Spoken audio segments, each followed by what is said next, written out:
Bismillahirrahmanirrahim. Assalamualaikum warahmatullahi wabarakatuh. Perkenalkan, saya Abdul Latif dengan NIM 231104. Di sini saya akan membuat video untuk memenuhi tugas mata kuliah Kepemimpinan dan Perilaku Organisasi Pendidikan Islam dengan dosen pengampu yaitu Bapak Dr. Ali Masyar, MPDI. Baiklah, di sini saya akan menjelaskan mengenai gaya kepemimpinan melayani. Kepemimpinan merupakan faktor fundamental dalam menentukan keberhasilan suatu organisasi, baik dalam dunia bisnis, dunia pendidikan, maupun lembaga sosial. Dalam konteks modern yang semakin menuntut kolaborasi, empati, dan pemberdayaan manusia, muncul paradigma baru yang menekankan pada nilai-nilai kemanusiaan dan moralitas dalam kepemimpinan. Salah satu pendekatan yang menonjol adalah kepemimpinan melayani atau servant leadership. Kepemimpinan melayani merupakan pelayanan terhadap orang lain sebagai inti dari kepemimpinan itu sendiri.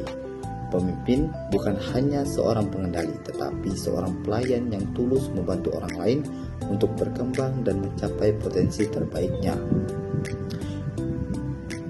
Lalu, istilah servant leadership pertama kali diperkenalkan oleh Robert K. Greenleaf pada tahun 1970 melalui esainya yang berjudul The Servant as Leader, yang menyatakan seorang pemimpin melayani dimulai dari dorongan batin untuk melayani terlebih dahulu. Kemudian keinginan untuk memimpin muncul sebagai sarana agar pelayanan tersebut dapat berdampak lebih luas. Dalam konteks ini, kepemimpinan bukan sekedar proses mempengaruhi orang lain untuk mencapai tujuan organisasi, tetapi juga sebagai upaya tulus untuk memfasilitasi pertumbuhan, kesejahteraan, dan keberhasilan anggota organisasi.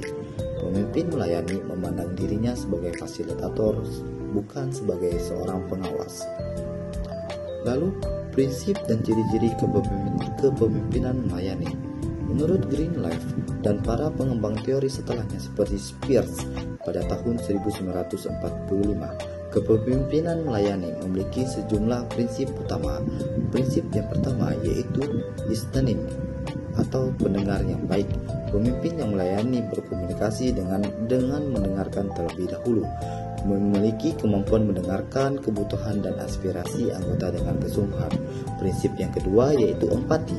Pemimpin berusaha memahami perasaan, perspektif, dan kesulitan orang lain tanpa menghakimi. Prinsip yang ketiga, penyembuhan. Pemimpin dapat membantu memulihkan hubungan dan semangat anggota yang mengalami tekanan emosional ataupun profesional. Lalu, prinsip yang keempat, kesadaran diri. Pemimpin memiliki kesadaran yang tinggi terhadap nilai, emosi, dan tanggung jawab moralnya. Lalu, prinsip yang kelima, persuasi. Pemimpin lebih mengandalkan bujukan ataupun argumentasi yang logis daripada paksaan ataupun otoritas formal. Prinsip yang keenam, konseptualisasi. Pemimpin mampu berpikir secara visioner dan jangka panjang tanpa meninggalkan realitas praktis yang ada. Prinsip yang ketujuh yaitu foresight. Kemampuan untuk mengendali atau memprediksi konsekuensi dari keputusan yang diambil berdasarkan pengalaman ataupun pemahaman yang mendalam. Prinsip yang delapan yaitu stewardship ataupun tanggung jawab moral. Seorang pemimpin memandang dirinya sebagai penjaga amanah, bukan sebagai pemilik kekuasaan. Prinsip yang kesembilan, commitment to the growth of people. Pemimpin berkomitmen untuk mengembangkan potensi setiap anggota organisasinya. Lalu, prinsip yang terakhir yaitu building community. Pemimpin berupaya menciptakan komunitas yang solid, inklusif, dan saling mendukung. Selanjutnya, tujuan dari gaya kepemimpinan melayani. Tujuan utama gaya tersebut ialah pemberdayaan manusia, di mana pemimpin melayani berorientasi pada pengembangan potensi dan karakter individu, lalu menggabungkan hubungan kerja yang sehat, harmonis, dan penuh kepercayaan dengan meningkatkan partisipasi dan tanggung jawab kolektif untuk mewujudkan kesejahteraan bersama, bukan sekedar pencapaian target organisasi.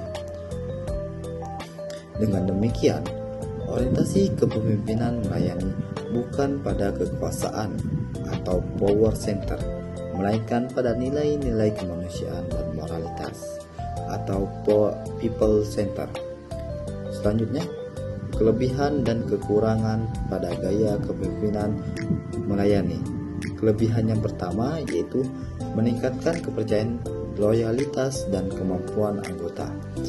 Yang kedua yaitu mendorong partisipasi dan kolaborasi dalam organisasi. Kelebihan yang ketiga, menciptakan budaya kerja yang humanis dan etis. Kelebihan yang keempat, menghasilkan pemimpin-pemimpin baru yang berkarakter kuat. Sedangkan kekurangan dari gaya kepemimpinan ini ialah yang pertama yaitu proses pengambilan keputusan dapat menjadi lambat karena menuntut konsultasi dan pertimbangan moral. Yang kedua yaitu tidak selalu efektif dalam situasi krisis yang memerlukan tindakan cepat dan tegas. Kekurangan yang ketiga yaitu dapat disalahartikan sebagai kelemahan atau kurangnya ketegasan jika diimbangi dengan ketidakjelasan arah dan prinsip. Selanjutnya yaitu contoh penerapan gaya kepemimpinan melayani. Contoh yang pertama yaitu dalam dunia pendidikan, yang dimana kepala sekolah ataupun guru yang menerapkan gaya tersebut akan memposisikan dirinya sebagai pendamping ataupun pembimbing. Ia mendengarkan semua aspirasi baik dari siswa ataupun rekan kerja serta menciptakan lingkungan belajar yang penuh kasih dan inklusif. Selanjutnya, contoh penerapan dalam dunia bisnis, di mana pemimpin suatu perusahaan yang melayani akan fokus pada kesejahteraan karyawan, pelanggan, dan masyarakat sekitar. Mereka memandang keberhasilan organisasi adalah sebagai hasil dari kepuasan dan pertumbuhan semua pihak yang terlibat. Dan contoh yang terakhir yaitu dalam organisasi sosial dan keagamaan, di mana pemimpin spiritual ataupun sosial melayani akan menempatkan kepentingan umat di atas kepentingan pribadinya.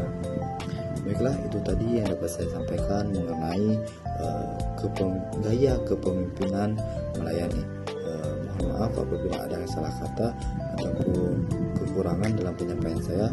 Kepada Allah saya mohon ampun. Billahi taufiq wal hidayah.